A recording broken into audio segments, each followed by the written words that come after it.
Lahore the university of Lahore teaching ہسپتال کی medical team نے پتوں کی نواحی گاؤں جاگووالا میں یونائٹڈ ویلفیئر سوسائٹی کے زیر اہتمام ایک روزہ فری آئی کیمپ لگایا، جہاں پر 250 کے قریب لوگوں کا فری چیک اپ اور لوگوں کو مفت میڈیسن اور اینٹیں فراہم کی گئیں۔ تفصیلات کے مطابق پتوں کی نواحی گاؤں جاگووالا چک نمبر 4 میں صدر منہاج القرآن ضلع قصور ندی مصطفیٰ کی خصوصی کاوش اور یونائٹڈ ویلفیئر سوسائٹی کے زیر اہتمام ایک روزہ فری آئی کیمپ لگایا گیا،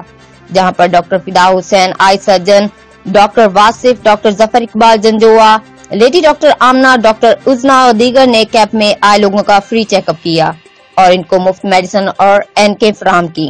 اس موقع پر یونائٹڈ ویلفیئر سوسائٹی کے عہدیداران پروفیسر مدثر، بشارت علی، انجم عزیز، عباس، سردار سلیم سمیت دیگر موقع پر موجود تھے۔ Report Mehr Basharat Siddiqui, divisional bureau chief, Geo Express News, Lahore.